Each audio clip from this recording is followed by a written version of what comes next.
નમસ્કાર વિદ્યાર્થી મિત્રો, સ્વાગત છે તમારું પ્રમુખ દર્શન એજ્યુકેશન ચેનલમાં। તો તમે એપિસોડ 3 સુધી જોયો હશે વિડીયો, જે અલગ અલગ વિષયનો હતા, વિજ્ઞાન અને બંધારણ કે ઇતિહાસ। આ વિડીયો જોયા તો આજના વિડીયો એપિસોડની અંદર એક સિરીઝ આપણે શરૂ કરી યુટ્યુબની અંદર। આ એક સિરીઝ છે, કેવી સિરીઝ છે? Mind map series. અને તમને 100 વિડીયો મળવાના છે। તો 100 વિડીયોમાંથી એપિસોડ નંબર 4નો વિડીયો ફરી વખત સાયન્સ, આજુબાજુનું વિજ્ઞાન, તમે જે જાણો છો, જે શીખો છો, તમે જે જગ્યાએ રહ્યો છો, તો આ બધી આજુબાજુનું જે પણ વાતાવરણમાં થાય છે અથવા તો આપણી પાસે જે કોઈ પણ પદાર્થ છે તે બધામાં વિજ્ઞાન સમાયેલું છે। એવો ટોપિક છે જે છે પદાર્થના ગુણધર્મ। ટોપિક નંબર 4 અને આપણો દિવસ કેટલામો છે? ચોથો દિવસ।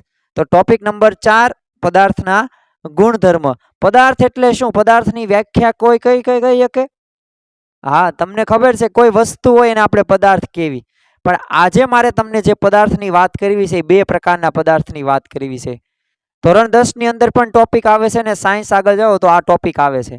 બેઝિક કોન્સેપ્ટ ફંડા છે આ વિડીયો માઇન્ડ મેપમાં। તો શું છે? તો પદાર્થના ગુણધર્મ બે મારે વાત કરવી છે, ધાતુ અને અધાતુ।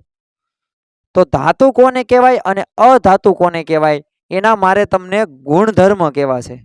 કેના ગુણધર્મ? પદાર્થના ગુણધર્મ।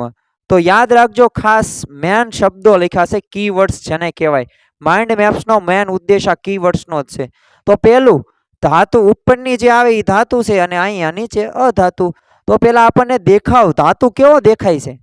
પ્રશ્ન આપણને થાય કે ધાતુ કેવો દેખાય? તો આમ તો બધું ચળકે, પ્રકાશ જ્યાં પસાર આપણે જોયું, પ્રકાશ જ્યાં હોય ને આપણે ચળકાટ તો જોવા મળે જ તે, પણ ધાતુની અંદર વધારે પડતો ચળકાટ જોવા મળે છે।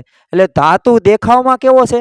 ચળકાટ ધરાવે છે, જ્યારે અધાતુ ચળકાટ ધરાવે નહીં। એટલે તે જોઈએ, તમે કોઈ પણ લગ્ન પ્રસંગમાં જાઓ કે તમે બેન કે તમારા મમ્મીએ જે પહેર્યો હોય હાર, તો સાચો ખોટો એ તમે તરત પરખી લો, કારણ ચળકાટ છે। તો જો એમનામ યાદ રહી જાય, ધાતુ એ ચળકાટ ધરાવે, અધાતુ ચળકાટ ધરાવે નહીં। આગળનો મુદ્દો શું છે? હવે સખતપણું એટલે કે એનું કઠોરતા કેટલી છે। હોય ને ઘણા બધા આપણે વિદ્યાર્થીઓમાં આવું તો હોય, અમુક તો એટલા બધા કઠોર હોય ને કે સાહેબ તમે ગમે એટલા વિડીયો ન મૂકો, ગમે એટલી સિરીઝો લોન્ચ ન કરો, અમે નહીં આખો વિડીયો જોઈ ને તો નહીં જ જોઈ, આવું હોય, અમુક કઠોર હોય। પણ એ આપણે કઠોરતાની વાત નથી કરવાની, આપણે કઠોરતા કઈ દર્શાવવાની છે? ધાતુમાં સખતપણું કેવું હોય? નરમ હોય। એટલે તે જો પીગાળીને આપણને જો સોનું ચાંદી આ બધું આપવામાં આવે છે અને આપણે જે ઘાટ કેવી એ ઘાટ આપણને બનાવી દે સોની। તો શું છે? મેન નરમ છે, સખતપણું એટલું બધું નથી, વધારે પડતું કઠોર નથી, નરમ ધાતુ છે। જ્યારે અધાતુ શું હશે? અધાતુ કઠોર અથવા સખત છે। કારણ કે ખાસ માનો કે અધાતુ હોય તો તમે ગમે એટલું એને ટીપો ને તો એ કઠોર જ રહે, કારણ કે આપણે બનાવેલું છે, માનવ સર્જિત છે, કૃત્રિમ છે। તો આ એક ધ્યાન રાખવાનું। તો બીજો મુદ્દો આપણે ધાતુના ગુણધર્મમાં કયો શીખ્યા? સખતપણું, નરમ છે ધાતુ અને અધાતુ કઠોર અથવા તો સખત, ગમે એ કહી શકો। અને છેલ્લો મુદ્દો ગુણધર્મનો, દ્રાવ્ય અને અદ્રાવ્ય। ધાતુ દ્રાવ્ય છે કે નથી?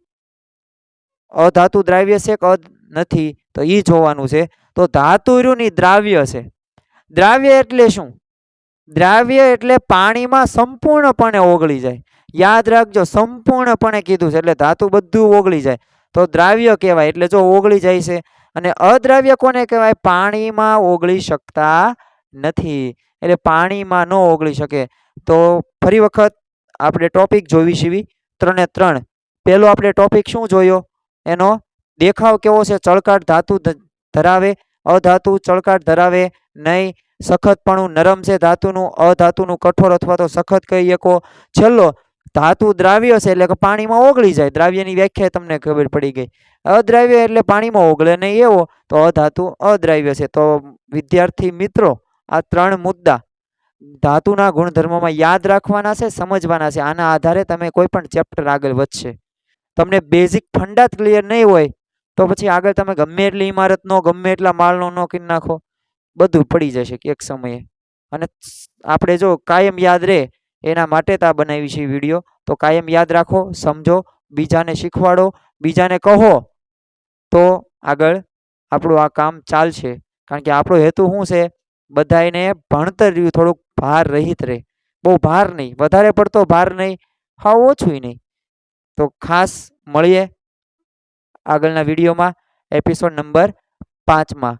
તો તમે જોડાયેલા રહો પ્રમુખ દર્શન એજ્યુકેશન ચેનલમાં. તમામ સબસ્ક્રાઈબર મિત્રોનો આભાર.